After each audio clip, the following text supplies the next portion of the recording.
Hey guys, Sandy here, and today I am up with the Oh So Inspired team, and this is a team that is headed up by Crafty Al from the Call Me Crafty Al YouTube channel. And today we are actually going to be inspired by DIY embellishments. They were created by Diane of the Dearly D blog, and you can check out that blog post down below. So what I have pulled out to make my own embellishments, I pulled out some paper pads. I have Pattern Happy Robots and Pattern Happy Rainbows. I also have my Oasis paper pad. I pulled out some phrase stickers, some from Gossamer Blue and some from Tim Holtz. I have some Gossamer Blue die cuts, and I also pulled out some punches and my Chamel sticker book. So let's see what I can do.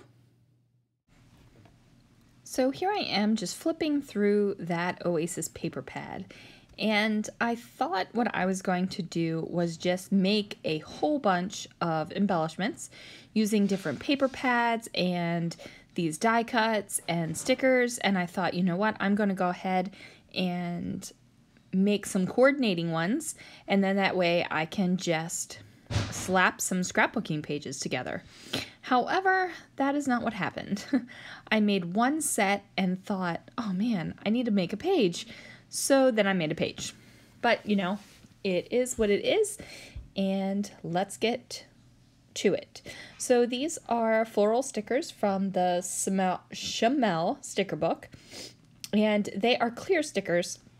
However, I did not want you to be able to see through them, so I did the tried and true trick of placing them on some white paper, and then I went ahead and was going to try another banner, but I don't even end up using the banner. So I go ahead and cut these out just around the sticker, and as you can see, I'm really not moving the scissors a whole lot. I'm moving the paper more than I am the scissors, and that allows me to get a smoother cut.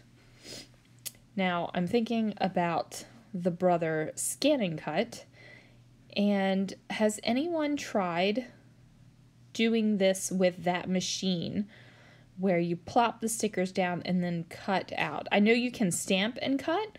I wonder if you can sticker and cut. If you can sticker and cut, that might be another check mark in the I need that machine box. So I have to think about that. And I'm just going to go ahead and figure out what little bits I want to use. And I found this little kind of ticket shaped thing that says, "This is my favorite." And I found some gold scrap paper and went ahead and used my EK Success label punch to punch that bad boy out. And I'm just layering them up and making them look good and make sense to me, basically. I decided that the little scallops piece that I had punched out didn't need to all be horizontal. They could be vertical. So that's what I did with this one. And then I'm just kind of using my grid mat below to line up the ticket, or not the ticket, the label behind it, so that it's straight. And then I'm going to cover up that gray heart with this pretty flower and pop that bad boy down there, and I have one done. So now I have to make the two coordinating ones, and I go ahead and pull out this Gossamer Blue word phrase sheet, and I decided to go with documented. At first I wasn't really sure where I was going with this. I figured this is my favorite, and documented could really lead to just about anything that I wanted to scrapbook. It could be a moment, it could be a person, it could be all kinds of things. So I went ahead and used that small label, and I'm just layering up the little embellishments. I'm going to pop this little floral here, and I decide to place it there. And like I said, these are just quick and easy, really fast little things to get you going.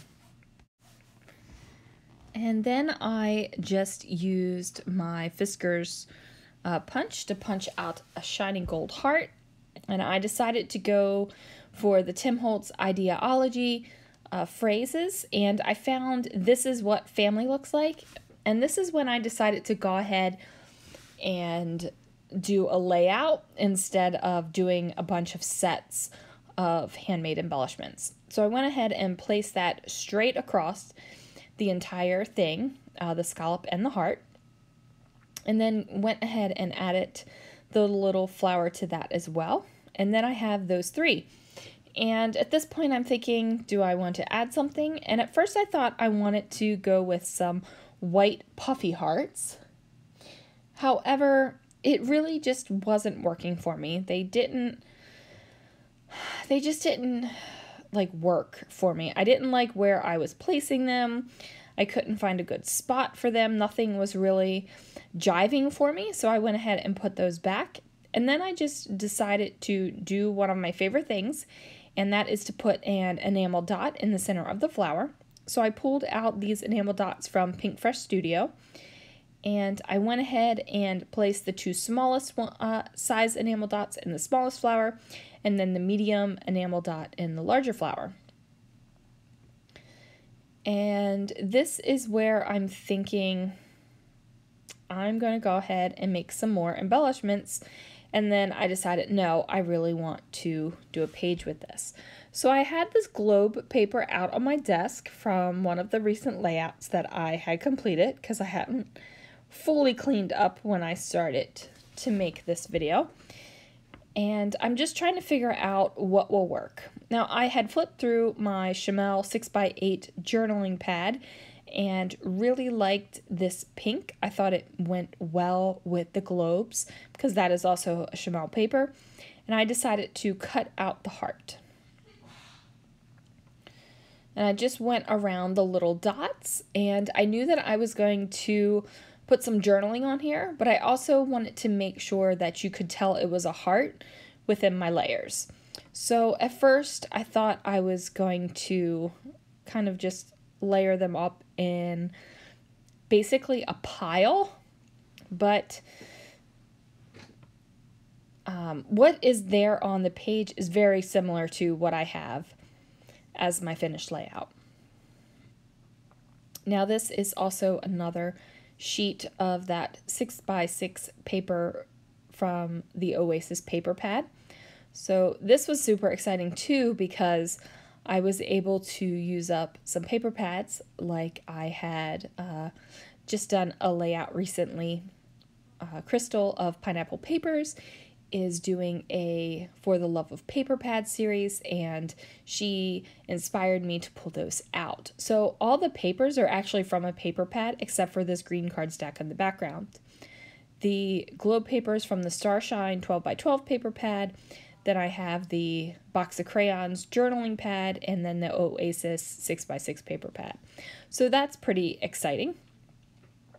So I went ahead and did the tried and true trick of splitting a too short piece of paper so that you could see it from each end.